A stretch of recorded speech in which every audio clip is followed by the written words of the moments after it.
I know that sometimes people, because of the mind frame and the mindset that we find ourselves in, that sometimes it can make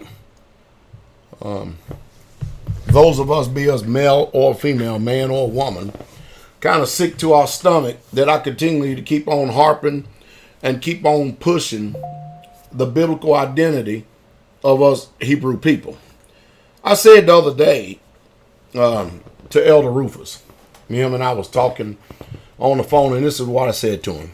I said, hey, Elder, I said, let's just say the Most High Yah grants me another 40 years of good, sound living. You understand what I mean? Let's just say he does that. And let's just say that everything that I've been purporting up to this point right here, and if we really truly get about our Father's business in this patriarchal rule, and we really truly get about our Father's business in nation building, I said, do you know that I could probably see 2 generations of our people to the point that if you give it just a small 40-year period of time and we all get busy doing what we're supposed to, do you know that we would actually have a holy nation? And make no mistake about it, I'm telling you all of this right now. The European and their colonization and their particular mind frames and mindset that they have purported throughout the whole entire world is only for this and this purpose alone. That's to keep us under population control, financial control. Everything has to do with control whenever our nation and our people are not having babies. You see, because when our nation and our people are having babies, guess what? We get to train them. We get to rear them. We get to teach them and bring them up in the fear and admonition of the Most High Yah. We're not going to be subject to the falsehoods of that public food system, nor are we going to be subject to the construct of this European society that they have given us to taint us, to make us relax the laws, statutes, and commandments of the Most High Yah, and to continually keep us under their thumb.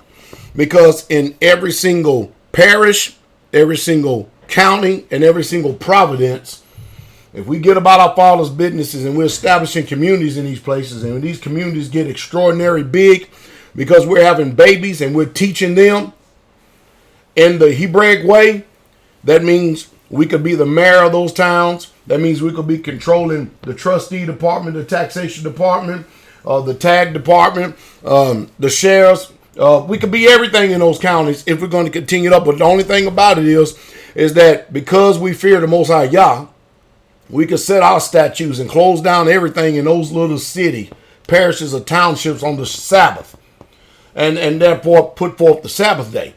But see, the system knows that they can continually to keep envy and jealousy, competition amongst our people, keep our people on drugs, keep out everyone who will want to come to this nation systemically dumb, stupid, dormant, docile, demoralized, demonized, self-centered, self-focused, self-absorbed. They know they got us because they feed us with the poison that has actually got it into our minds to actually think just like these Europeans and the pagan system that they got. I said all that to say this, and mind you, I'm talking about responsible men and women. Responsible men and women. I'm not talking about bootlickers and jacklegs who like to exploit our women, take advantage of them, not teaching them how to be strong mothers, strong women. And it's almost sickening to me when I think about it to this day. As much as I've been laboring in this vineyard for the Most High Yah, that we have all these young women in their 20s and their 30s. Somebody please point to me. Damn it, point to me. Where are these older women that are 60 and above that has anything that they can pour into our younger women to teach them how to love their husbands, how to love their children, and how to guide the house? If a female nation, a woman nation inside Israel, if they are foolish and dumb and clamorous as hell and childish, okay, then guess what? That means they've got nothing to pour into people. Nothing to pour into the sister. So guess what the majority of the teachings of our young daughters of Zion are getting it from? right here. PastorDowell. They're getting it, the little morsels that they can get from sister to sister. And then those of us who continue to keep putting forth the truth. I said all that to say this. I want y'all to listen to this real quick. Elder Mitch sent me this morning. Listen to this.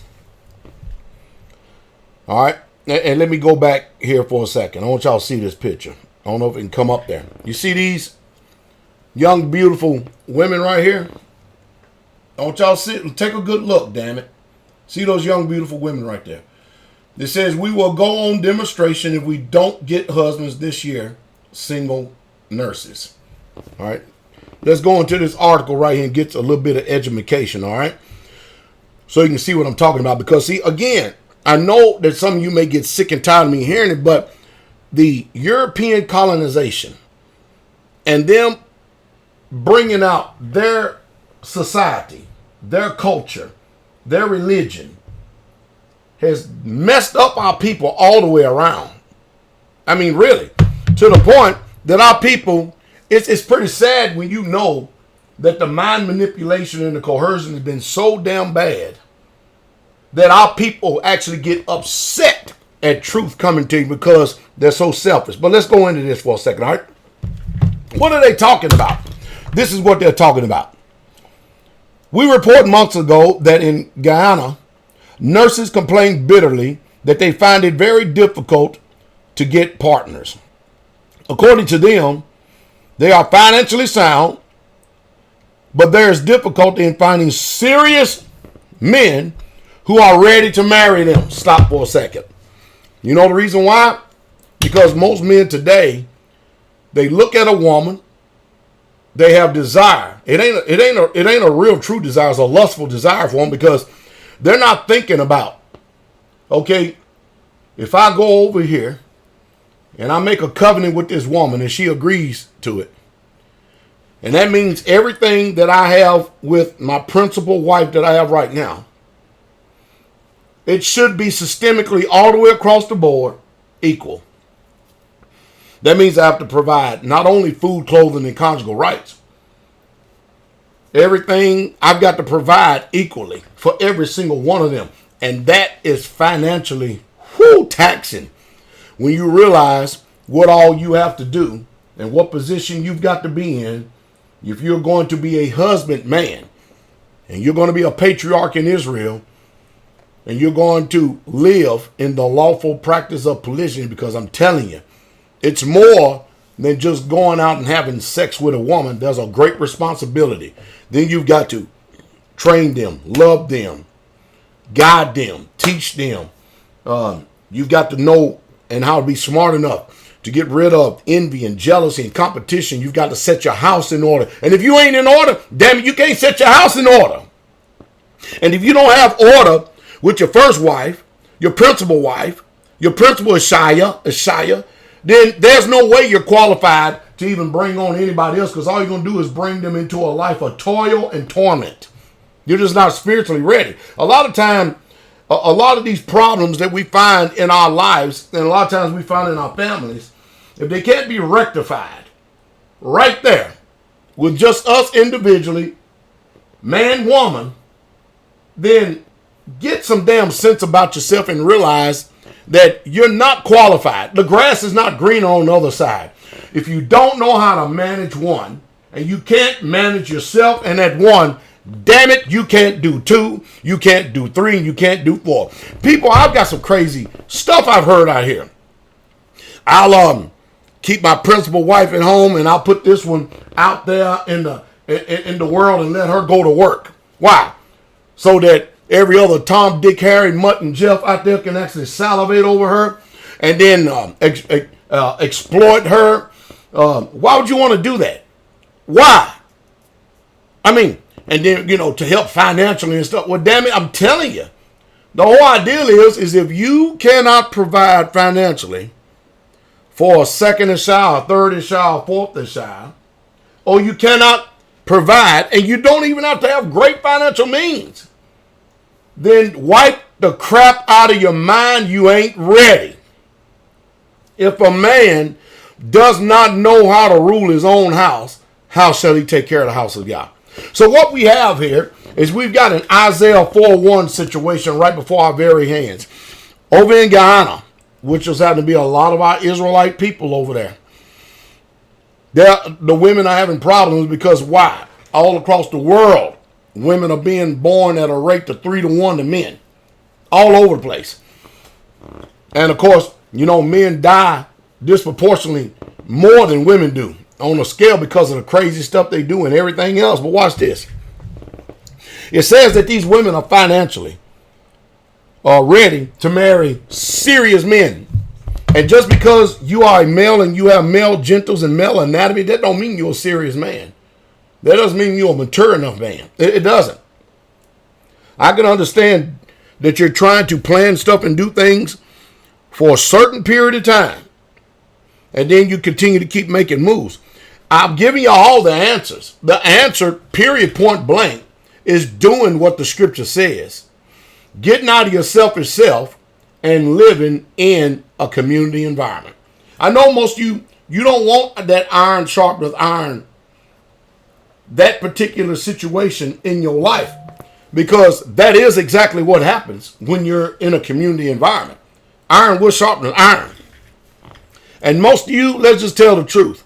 The reason why you ain't even thinking about community, no matter how much I scream and holler and shout about it, is because you've got more wickedness and more secrecy and things that you want to do.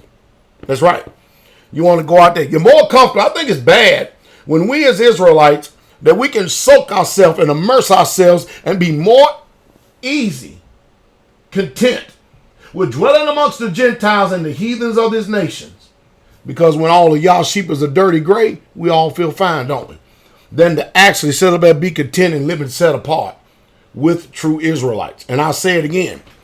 If you're not in community and you're in a world without rule of law, and you're only one man, how you going to do against a force of 20 or 30 people that want to come and take everything that you work so hard for and everything you got? You can't pull guard duty 24 hours a day, 7 days a week, damn it. I'm sorry. You just simply can't do it. Better have a plan, because the time is coming. With pressure mounting from families of female nurses, some section of them have threatened to embark on a demonstration if they don't get men to marry them this year. As absurd as it might seem, one of the beautiful single nurses in a recent interview made it known. According to her, she is shocked that upon the public affirmation that they are single and waiting patiently for Guyana men to gather courage and approach them, they have still not shown up. Wow. Let me see what else I can get it to say right now. Hold on. Oh, man, you got to get a special news feed line. Look at this, just in order to be able to read the daggum thing. Isn't that crazy? Man. So just bear with me here for a moment, because it seems like this article is going to get real good here. See what we got here.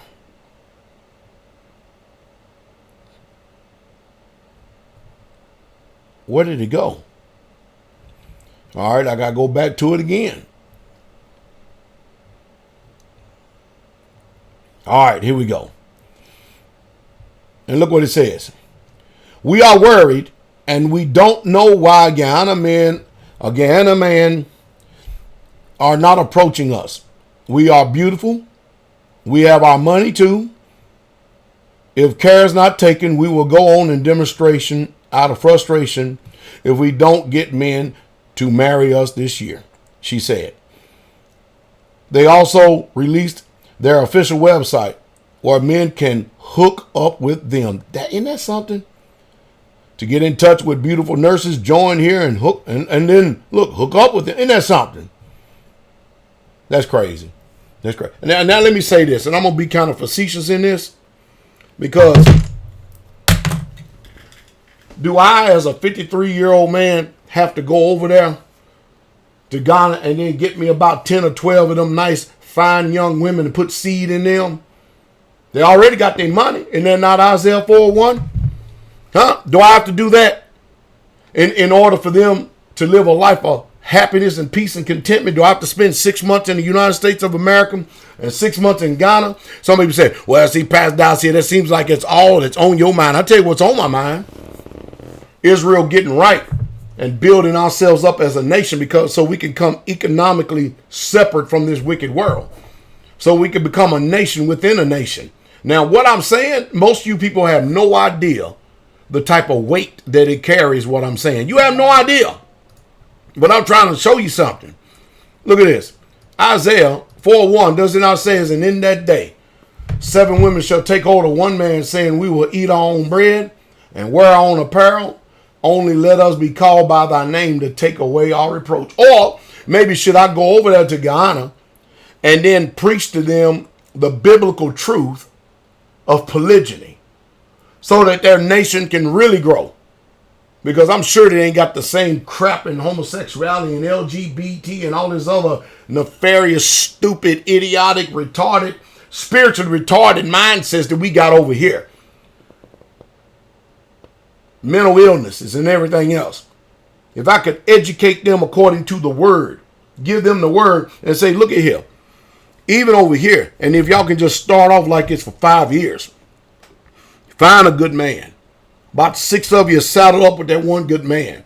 And then as y'all begin to prosper, start tapering off 2 or 3 of you from the job so that many of you can sit there and school our own children within that home.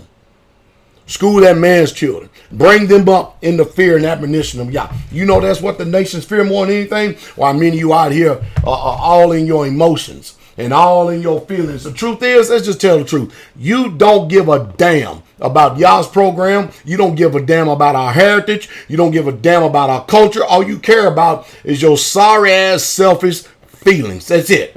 Again, I said it. Where are the 60-plus-year-old women that can actually sit our young women down and teach them how to love their husbands, love their children, and guide the house? Where are they? Because damn it, if we don't get them, can you see the reason why our damn women turn out halfway batshit crazy today? Can you see it? And then these irresponsible, sorry-ass, boot-licking men. We got men that when they come to the knowledge of the truth of this ministry, this is what they do. And I'm going to show you how slick the devil is. What they do is they'll have a wife. And then they'll go out there and get them 2 or 3 girlfriends. And they'll claim that they're in polygyny. And then they come and present it in the ministry as if they've been that way all this time. And they're not telling you all the crap that's going on within that family. Because see, if it doesn't work out with this principal wife over here and she not with it, and she fall away, guess what? I already got 2, 3, or 4 shies over here that are with it, and we're already in the ministry, so I'm covered. You see how sneaky and how wicked the damn devil is? Look at the devil, and the devil is a lie. That's the reason why that people don't want to come before myself and the elders. Because we have found you out. We know all the nuances and the wickedness in the heart of man. Because we're men ourselves. We're just truthful and honest with the way that a man's nature is. And see, when you're looking to do stuff like that on the down low and running dirty like that, we're going to find you out. And we're going to hold you to the damn fire. You women out there, I keep telling y'all, they do everything they can to put a gag order on you, to shut you up. Because they don't want you to narc on them and find their sorry asses out. Because we are hold them to the fire. See, that's why we got to get rid of the wickedness in Israel in order to go forth as a real true family. There ain't too many men out here talking like this. You know the reason why you can't. You know the reason why there's a lot of men that don't talk like Pastor Dowell and their cadence don't sound like me? Because damn it, they ain't living it. They ain't living it, and they too damn soft, too sorry, and too effeminate to stand on this truth and to live it. I said it once, I said it again. I'm a grown-ass man. And I live righteously, just, true, and honest. And I rule my house. And I do it damn good. Because ain't none of my Ishais trying to leave me. If anything, I had them say, why wouldn't more want to come and be up under you? As just and true and righteous as you are. I mean, but I ain't sitting up here trying to amass a whole bunch of wives because them think that's a great responsibility. We got to bring up men that can actually do the damn job themselves. But see, everybody got their priorities all wrong.